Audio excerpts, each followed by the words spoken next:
Algunos se adaptarán y otros quebrarán. Digo, es parte de la vida, el capitalismo es eso. O sea, y eso no es ningún problema, porque si una empresa quebró es porque vos estás comprando algo a un precio más barato y de mejor calidad en otro lado. Entonces a vos ahí te sobra plata que la aplicás en otro sector de la economía y generás puestos de trabajo y producción en otro. Bueno, lo tiene el presidente Javier Milei justificando lo que está pasando en la economía. A ver, efectivamente, para el capitalismo, incluso para el liberalismo allá por los siglos XVIII y XIX, la quiebra de empresas era parte de la relación. Se defendía que hubiera empresas que triunfaran y empresas que se fundieran. Esto forma parte de lo más doctrinario del capitalismo. El problema es que uno también tiene derecho a hacerse la pregunta por las condiciones. O sea, si dejaran competir a las empresas argentinas en condiciones de igualdad, con todo lo que hemos criticado, los abusos que han cometido grupos empresarios grandes, cuasi monopólicos como los alimenticios o el acero o el aluminio o el plástico, que se han cansado de cobrarnos de más, por no decir robarnos a los consumidores, pero ahora tienen una situación desventajosa. O sea, que está bien que las empresas quiebren si compiten en condiciones de igualdad con otros, no si compiten en condiciones desventajosas. Entonces, ¿cuáles son las condiciones desventajosas? Bueno, efectivamente, primero está la cuestión impositiva, que la Argentina tiene una sobrecarga impositiva comparada con otros países. Esto es verdad. Buena parte de eso tiene que ver con la necesidad del Estado de pagar deudas internas y deudas externas. Pero también otra tiene que ver con el dólar barato. Cuando uno mira la historia económica argentina en la serie larga, lo que se ve es que los únicos momentos en que la Argentina creció, y creció a tasas realmente importantes de país promisorio, al 10%, fue cuando hubo un mix de superávit fiscal y dólar barato. Entonces ahora, a fuerza de todo lo que han cortado, desde la plata de los discapacitados hasta el Garrahan, pasando por los universitarios y los jubilados, han logrado, técnicamente al menos, un superávit fiscal primario. El problema es que toda la guita después va para pagar la deuda, con lo cual es lo mismo. Pero al margen de eso, para que crezca la economía, hacen falta las dos cosas: superávit fiscal y dólar barato, y dólar caro, mejor dicho. El dólar acá está barato, y esto es lo que está generando una quimioterapia que está provocando la quiebra de empresas. No es que las empresas están quebrando por el libre mercado, están quebrando por la quimioterapia obligada, que para matar la inflación está matando todo alrededor. Escuchaba, creo que fue ayer, al responsable de Andis, del organismo de discapacidad. Lo tengo que leer porque pocas veces escuchó algo tan inhumano. Le dijo a una familia con un hijo o una hija con discapacidad, le dice: si vos tuviste un hijo con discapacidad, ese es problema de la familia, no del Estado.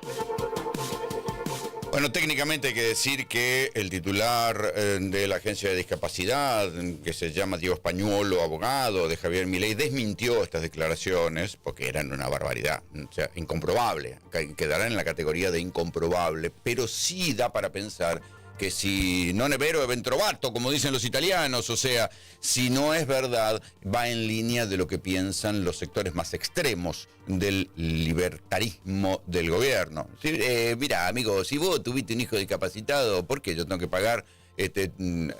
No puede pagar el peaje, el estacionamiento, le tengo que pagar una pensión, jodete. Porque esta es la filosofía. La filosofía es: te tocó una mala, jodete. No existe la piedad, no existen los criterios humanitarios, mucho menos existen las recomendaciones de Naciones Unidas, porque entre las recomendaciones de Naciones Unidas frente a la discapacidad está esto: darles la posibilidad. Los estados tienen como política pública proveerle a los discapacitados, que en definitiva es gente que está y va a vivir toda su vida con una tragedia detrás, proveerles salud, medicamentos y rehabilitación. Pero ya se sabe que si las Naciones Unidas creen y están científicamente conscientes del cambio climático, si la Organización Mundial de la Salud cree y recomienda las vacunas, bueno, el gobierno va a ir para el otro lado, incluso en cuestiones como la discapacidad. También voy a estar en Roma, voy a ver al Papa. Gerardo Huerta lo invitó, digamos, de hecho la carta está firmada por mí de puño y letra. Lo que sucede es que, bueno, hay que ver cuál es la agenda del Papa. Es una persona sustancialmente más ocupada que yo. ¿Qué pensará el Papa León XIV de lo que está haciendo el gobierno con la discapacidad? ¿Por qué digo esto? Porque el viernes se conoció un comunicado de la Conferencia Episcopal donde sus principales referentes, entre ellos el titular de la Conferencia Episcopal, el obispo de Mendoza, el arzobispo de Córdoba, el hombre que estuvo en la elección del Papa, Ángel Rossi, todos emitieron un largo documento con el título La discapacidad no puede esperar, los discapacitados no pueden esperar, donde hablan de la situación que coaguló, que se cristalizó en una manifestación la semana pasada donde escuchamos testimonios desgarradores. Porque en la línea de tiempo, si uno lo mira, lo que hay es una política de crueldad hacia los discapacitados. ¿Sí? Que arrancó con una especie de un comunicado oficial donde hablaba de idiotas, débiles mentales, una categoría anticuada, que después echaron una funcionaria de ocasión, pero después continuó con la obligación, con la crueldad en la era de los turnos virtuales, obligar a los discapacitados a que vayan, a los familiares que vayan con su discapacitado familiar a hacer colas en verano al rayo del sol y esperar horas y horas en la era de los turnos virtuales. Insisto, se podía, hace 3 años se podía dar la vacuna con turnos virtuales, ahora no, tenía que ir el discapacitado de manera presencial. Y ahora continúa con esto. No quieren actualizar el nomenclador, o sea que a los terapeutas, a los ambulancieros, a toda la gente que colabora en la infraestructura para cumplir con una política pública recomendada por Naciones Unidas, que el Estado argentino en su crisis la cumplía como podía, bueno, no les actualizaron el nomenclador. Entonces, los tipos que llevan a un discapacitado a una terapia pierden plata. ¿Sí? El litro de nafta cuesta, no sé, 1.100 mangos y ellos les pagan 500 pesos por litro de nafta. Entonces, ¿qué hacen? No lo llevan todos los días, lo llevan 2 días. ¿Quién es la variable de ajuste en este caso? El pobre pibe, porque tampoco el transportista puede trabajar a pérdida. Lo mismo con los terapeutas especializados en trastorno del espectro autista. Se buscan un laburo, hacen Uber, hacen cualquier cosa con tal de redondear unos mangos porque ya no pueden vivir de lo que hacían. Si lo que se recauda acá, el 70% va para el gobierno nacional y después no hay obras. Después no hay remedio. Me pregunto cómo se llama y respondo, se llama robo y se llama estafa. Milei tiene que devolverle a nuestra provincia los fondos que le sacó para los docentes, para los jubilados, para la seguridad.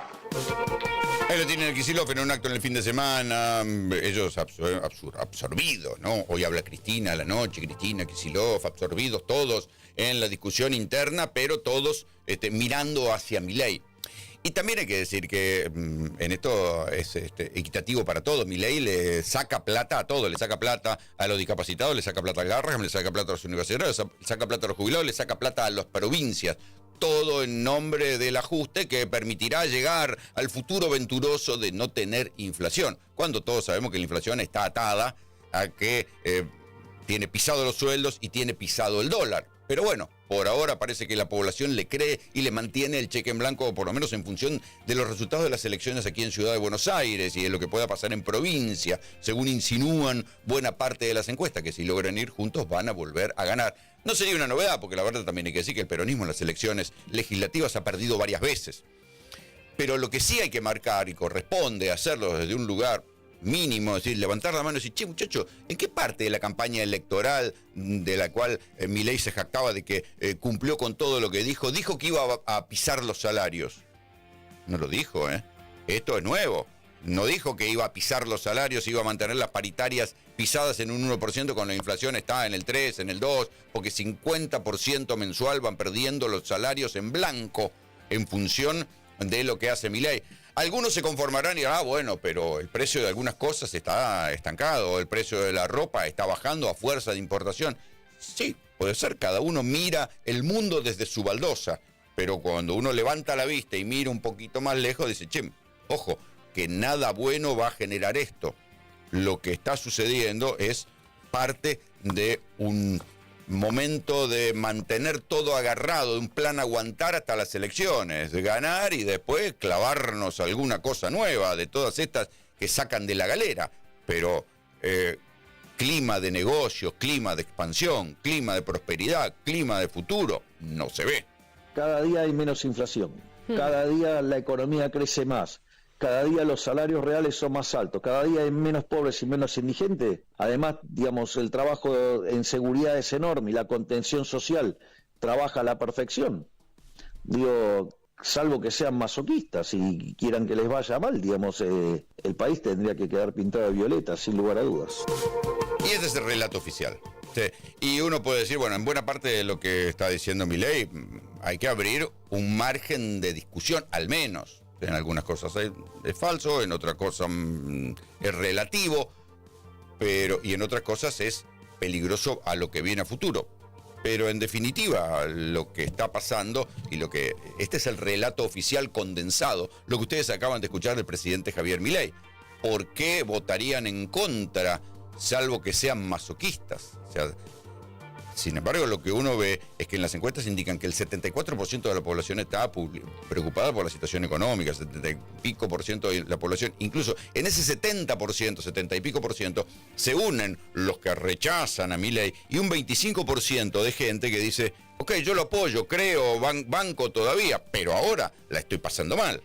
¿Estamos de acuerdo que es una situación delicada? Estamos de acuerdo también que los recursos son escasos, a pesar de que se le ha girado una cantidad récord de recursos y mucho más que el comparativo, que los comparables. Ahora, la pregunta es, ¿usted está de acuerdo con que haya ñoquis que le filtre los recursos a gente que no trabaja? Digamos, digamos, empleados administrativos dibujados por el kirchnerismo, y digo que eso es lo que le quitan los recursos al hospital. Inventan curros en torno a lugares sensibles. Entonces, cuando usted va y desactiva el curro, a usted lo acusan de insensible. Bueno, Milei está hablando del Garraham acá. De todo lo que dijo, no presentó ninguna prueba. ¿Sí? No hay una sola prueba. Porque primero hay que decir que el Garraham fue siempre coadministrado por el Estado Nacional y la Ciudad de Buenos Aires. O sea que, ¿dónde están los ñoquis kirchneristas de los que habla Milei? Y para hablar de ñoquis, en serio, la vocera que salió a criticar la situación en el Garraham fue la viceministra de Salud, Lochisano, que cuando uno rastrea un poquito en el archivo, en serio, ella es la que en línea con Milei está hablando de ñoquis en el Garraham. ¿Por qué les digo esto? Porque la viceministra Lochisano era la esposa de Jorge Triaca, hijo. Acuérdense, Jorge Triaca, hijo, fue el ministro de Trabajo de Mauricio Macri, que tuvo que irse, no en el momento inmediato del escándalo, sino un tiempito después, cuando bajaron el Ministerio de Secretaría, Jorge Triaca se fue del cargo porque había trascendido por un juicio laboral el audio insultante que le puso a una empleada doméstica, cuando todavía vivía con Lochisano. O sea, Lochisano, la ministra que se horroriza de los presuntos ñoquis del Garraham, ella tenía una ñoqui trabajando en la casa. Acuérdense cómo fue la historia. Trascienden los audios de la casera de la casa, donde Jorge Triaca la reputea y ella se ofende y se va. Él inicia un juicio laboral. Cuando trascienden estos audios, rápidamente arreglan la situación laboral con la casera, pero ahí se sabe que ella no figuraba. A ver, era el ministro de Trabajo. No solo la tenía en negro, sino que la tenía contratada con un sueldo a través de un sindicato que el propio Triaca tenía intervenido, que es el sindicato SOMU, el sindicato de los obreros marítimos unidos. El sindicato del Caballo Suárez, un tipo que incluso lo metieron preso y después lo tuvieron que soltar porque la causa no prosperó. Bueno, la empleada de Triaca figuraba como interventora de la seccional San Fernando, creo que era, del SOMU, y trabajaba en la casa de Triaca. Nunca había ido ahí, nunca había trabajado para los marítimos, no tenía ninguna relación con ese gremio, sin embargo cobraba en blanco un buen sueldo que Triaca no pagaba. O sea, la plata que cobraba, el sueldo, era una ñoqui del sindicato que tenía Triaca intervenido. Es verdad, no era plata pública, era plata del sindicato. Serán los afiliados del SOMU que se podrán haber quejado de cómo la tenían empleada a la casera de Triaca con la plata del sindicato. El detalle es que quien también tenía empleada a esa mujer era la actual viceministra Lochisano, que la tenía ahí como empleada. Y ella se horroriza de los ñoquis, como se horroriza Milei, que dice, bueno, hay curros por todos lados.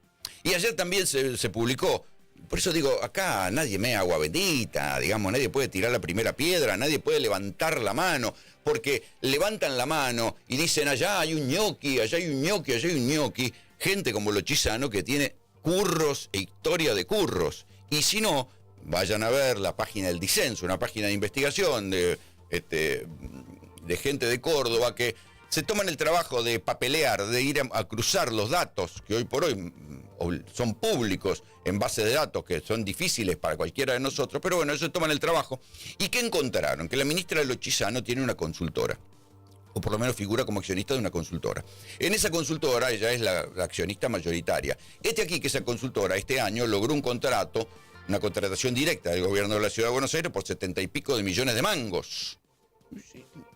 Pero el propio gobierno de la Ciudad de Buenos Aires pone como uno de los requisitos que no puede ser funcionario público el dueño de la empresa que gane.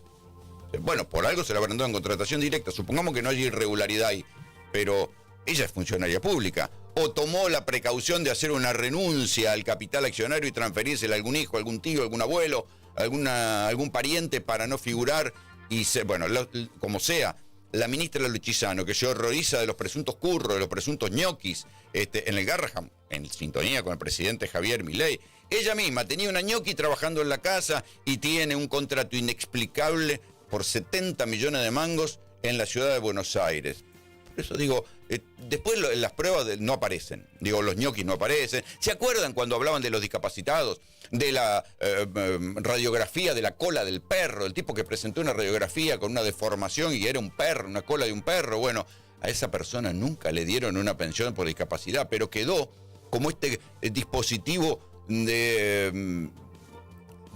¿cómo decirlo?, de ataque, de difamación a cualquier cosa. Entonces, los universitarios no se dejaban auditar. Mentira. Los jubilados, y bueno, andás a ver, los discapacitados, y hay discapacitados truchos. Cualquier cosa que más o menos funcionaba alrededor del Estado, pero claro, costaba plata. En todo eso hay que inventar un curro. La DATSE, acuérdense, la dirección aquella de medicamentos especiales para los desahuciados, era un curro. Cortaron la plata y sin embargo después la justicia dijo no hay curro, no hay robo, por más auditoría que hagan, acá no había delito. Todo eso son relatos de desprestigio para después justificar los recortes. Algunos todavía siguen creyendo que vale la pena hacer todo esto. ¿Qué sé yo?